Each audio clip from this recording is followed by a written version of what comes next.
Shipt introduced a really cool concept this week, and it's called their preferred shoppings feature.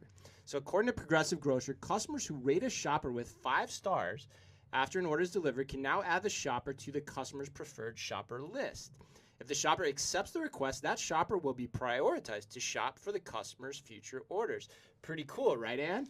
Oh my God, I love this so much. You do? Oh my God. I All right. I feel like this is not getting the fanfare that it deserves. I'm actually surprised it hasn't been picked up more too. Yeah, Yeah, I mean, 100%. our local It's a cool paper idea. in Minneapolis, because Shipt and Target, Yeah, there's right. a base here. They picked it up, but it's a big deal, and this is why.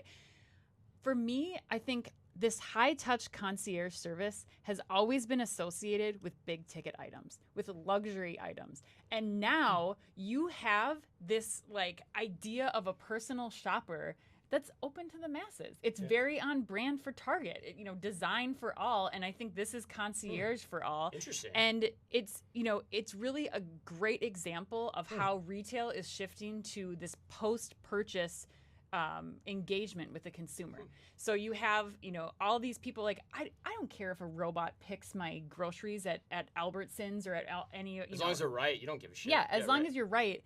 And you pick up my groceries, but you're delivering them, the person that delivers and drops off those groceries and what their demeanor is like, and whether or not they knew that, this time I picked this, steak over the other one, or this brand of ketchup over the other one, and they are telling me that, and they're saying, hey, Ann, even that they say, hey, Ann, when they drop it off, that is the touch point and the consumer engagement that I think Shipt is going to get so much more loyalty from me as a consumer. They are going to get me to pick them off of another person if I know every time that Deborah is dropping off my groceries. Deborah's my gal.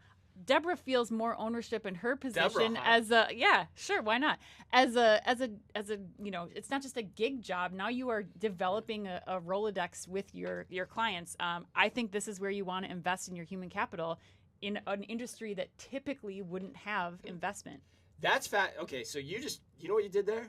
That was a God. stroke of genius, Ann. Oh, that was a great. I don't want to have a stroke though. But that was a great point, because I never thought about that. Like, it potentially gives you the inroad as they're establishing more partnerships with different types of retailers into apparel shopping. Like, exactly. Luxury shopping, like the concierge style thing, which I'd never thought about, which is a brilliant angle. This, in addition to just, when you find somebody that knows how to pick your bananas for you, you want to keep that person that picks your bananas for you. The question that I have, though, yes, and I think this is really important, yes, because I like it too, but I worry about what this means strategically for Target from an employee relations perspective. For Shipt. Yeah, Target. It's Target on Shipt. Because by essentially noting that, say, Deborah again, let's use Deborah. Deborah's everyone's favorite Shipt worker. If Deborah is always available for me to select in the app, doesn't that by default mean that Deborah kind of works for Shipt on a regular basis? Yeah. And so couldn't Shipt essentially... If she wants to.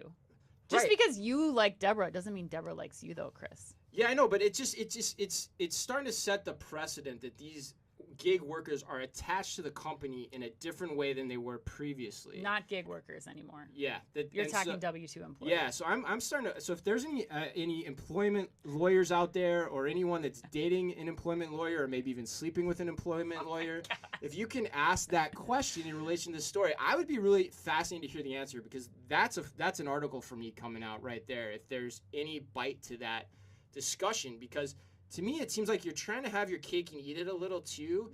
If you're trying to set up this type of structure with people, like they can continually come back to the same worker at your organization who is supposed to be a gig worker.